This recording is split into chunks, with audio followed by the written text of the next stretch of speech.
My self प्रिया गर्ग। आज के lecture में हम देखेंगे कि कोई आपके पास अगर बुलियन वेरिएबल्स दे रखे हैं तो उनकी मीन टर्म्स और मैक्स टर्म्स कैसे फाइंड आउट करनी है। ठीक है, तो आई थिंक आपको मीन टर्म्स और मैक्स टर्म्स के बारे में पता है। अगर आप भी आपको कोई प्रॉब्लम है तो आप प्रीवियस लेक्चर को देख सकते हैं जिसमें डिटेल में मीन टर्म्स और मैक्स टर्म्स के बारे में बताया गया है।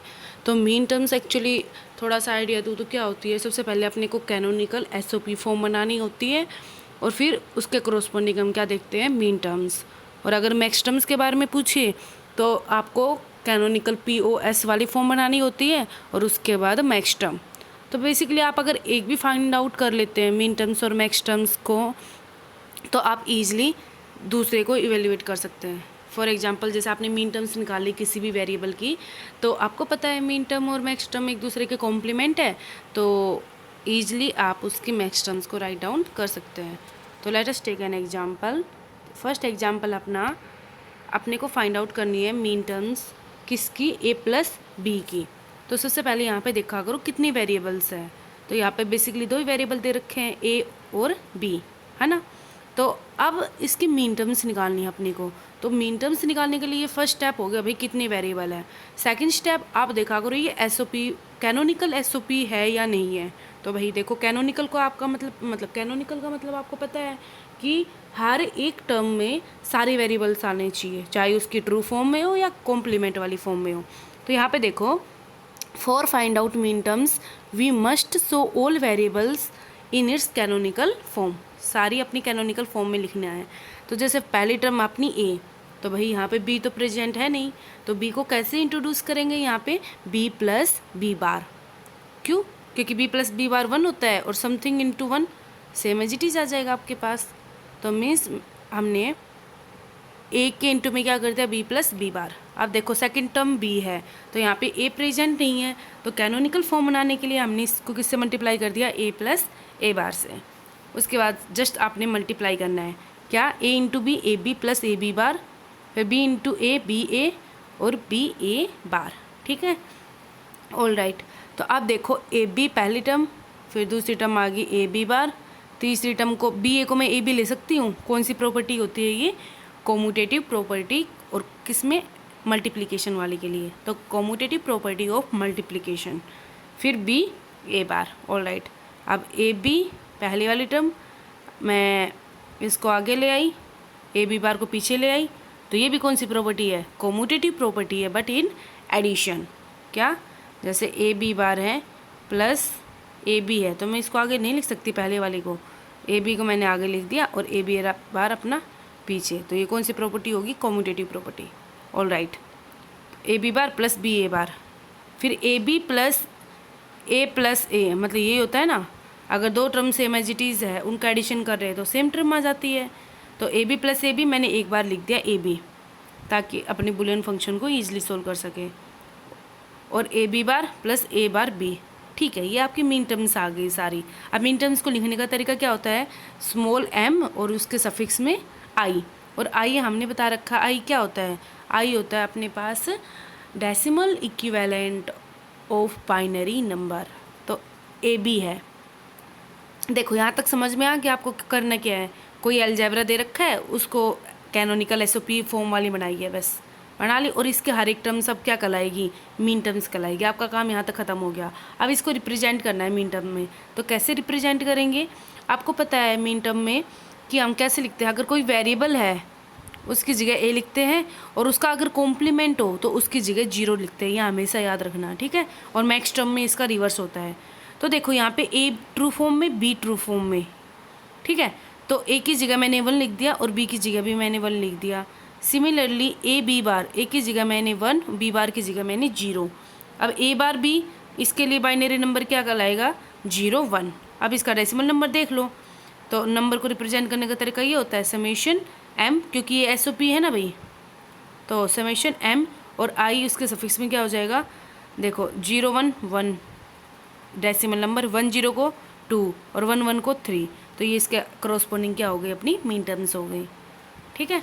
ऑल राइट, अब हम आगे देखेंगे। अगर आप, अब देखो एक चीज़ और यहाँ पे बता दूँ, आपने मीन टर्म्स निकाल ली तो आप इजीली मैक्स टर्म्स निकाल सकते हो। हाँ, तो कैसे बताना है आपको पता है, एक दूसरे के कॉम्प्लीमेंट होती है। तो मीन टर्म आ गई 1 2 3। तो भाई जो मैक्स टर्म होता है वो कॉम्प्लीमेंट होता है, और इससे जो रिमेनिंग टर्म्स बच गए ना वो लिखते हैं। तो यहाँ पे 0 रिमेनिंग बच रहा है, तो 0 मैक्स टर्म के लिए, ठीक है। और इसको रिप्रेजेंट कैसे करेंगे, 0 को हम कंप्लीट नंबर से दिखाते हैं, मतलब ट्रू फॉर्म में, और प्लस b, तो ये इसके मैक्स टर्म कहलाएंगे। चलो ठीक है, आगे क्लियर करेंगे। और आपको जैसे हमने एक दूसरा एग्जांपल ले लिया, अगला क्वेश्चन यही है अपना। क्या आपके पास बुलियन अलजेब्रा दे रखा है और उसके करस्पॉन्डिंग पूछा हुआ है मीन टर्म्स और मैक्स टर्म। तो सबसे पहले मीन टर्म निकाल लेते हैं क्योंकि वो ईजी होती है। तो फटाफट देखो, a बार प्लस b बार है, कैनोनिकल SOP बनाओ। कैनोनिकल बनाने के लिए मैंने b प्लस b बार, और यहाँ पे एक टर्म गायब थी तो a प्लस a बार कर दिया। क्यों? क्योंकि इनका आंसर 1 आता है ना भाई, b प्लस b बार और a plus a bar. Okay, उसके बाद मैंने मल्टीप्लाई कर दिया, और जो कॉमन है सेम एज इट इज़ मैंने वो एक बार लिख दिया, और ये मेरे पास मीन टर्म्स आ गई, ठीक है।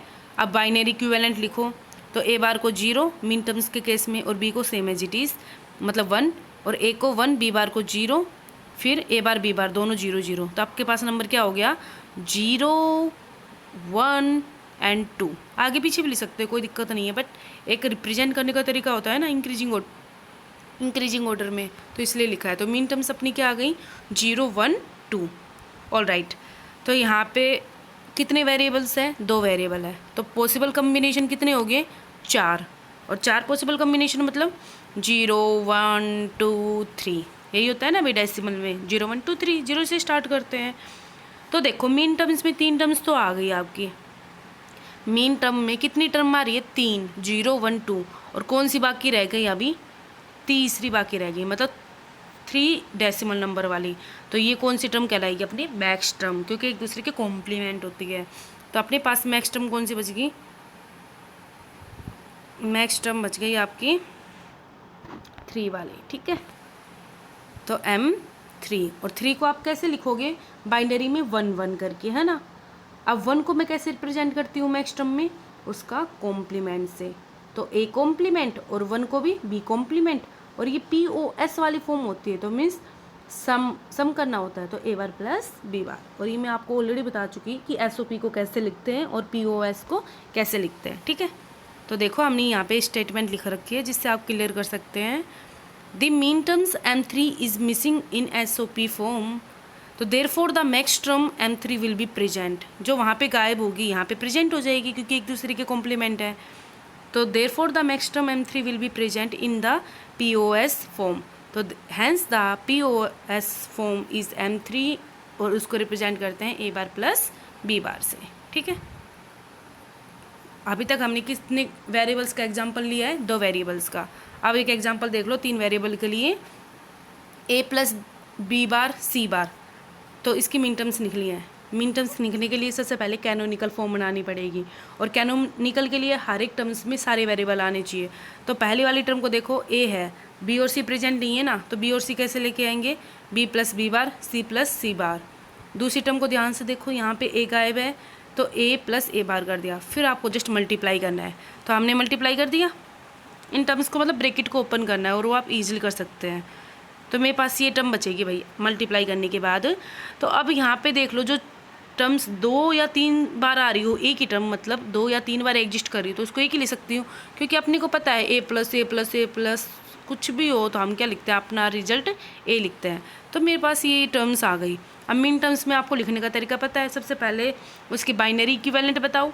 बाइनरी इक्विवेलेंट बताया तो याद रखना कि जो टर्म्स ट्रू फॉर्म में है वो A 1 लेवल से रिप्रेजेंट करेगी, और जो कॉम्प्लीमेंट वाली फॉर्म में है उसको हम लो लेवल मतलब 0 से रिप्रेजेंट करते हैं। तो ABC यहाँ पे 1 1 1 हो गया, ABC बार, तो A और B ट्रू फॉर्म में तो 1 1, और C बार तो 0, फिर AB बार C 1 0 1। इस तरीके से आपने सारे रिप्रेजेंट कर लिए। तो 1 को हम रिप्रेजेंट करते हैं 7 सॉरी 1 को हम रिप्रेजेंट करते हैं 7 से डेसिमल नंबर, और 1 1 0 को डेसिमल नंबर 6 से, इसको 5 4 0। तो मीन टर्म्स आपने क्या लिख दी, एक ऑर्डर में लिखना होता है इंक्रीजिंग में। तो 0 टर्म है, 4 नंबर है, 5 नंबर है, 6 है और 7 है। तो ये सारे अपनी क्या हो गई, मीन टर्म्स हो गई। और भैया अगर तुमसे कोई और पूछ ले आगे कि मैक्स टर्म भी बताओ, तो जल्दी से बता दो मैक्स टर्म क्या बनेगी। पाई प्रोडक्ट, क्योंकि POS है। अब बताओ कौन कौन सी टर्म यहाँ पे गायब है? भाई 1 टर्म गायब है, 2 टर्म भी गायब है, 3 टर्म भी गायब है। हाँ तो इतनी हो गई, क्योंकि भाई कितने वेरिएबल्स हैं? 3 वेरिएबल्स हैं, ABC है ना। 3 वेरिएबल्स के लिए पॉसिबल कम्बिनेशन 8। तो 8 है तो नंबर कहाँ से कहाँ तक लिखते हैं? 0 to 7। तो हमने 5 टर्म्स तो यहाँ आ गई, 3 यहाँ पे आ गई, 5 और 3 8, टोटल कम्बिनेशन हो गए। तो ये अपने पास लिखने का तरीका होता है मीन टर्म्स और मैक्स टर्म्स को कैसे रिप्रेजेंट करें। ओके, आप यहाँ पे 3 वेरिएबल्स भी हो सकते हैं, 4 वेरिएबल्स भी हो सकते हैं, 5 भी हो सकते हैं, ठीक है। तो लिखने का तरीका ऐसे ही होगा आपका, क्या बस उसको पहले कैनोनिकल फॉर्म में बना लिया करो। फिर आपका स्टेप बेसिकली पता है क्या? 2-3 ही होते हैं। क्या? कैनोनिकल फॉर्म बनानी है, उसके बाद आपको बाइनरी नंबर लिखना होता है, करोस्पोंडिंग कैसे लिखते हैं SOP और POS में। फिर उसके करोस्पोंडिंग अपने को डेसिमल नंबर देखना होता है, और फिर रिप्रेजेंटेशन होती है कि मीन टर्म्स को ऐसे रिप्रेजेंट करते हैं, मैक्स टर्म्स को पाई लिख के और कैपिटल M से रिप्रेजेंट करते हैं, ठीक है। Okay, thank you.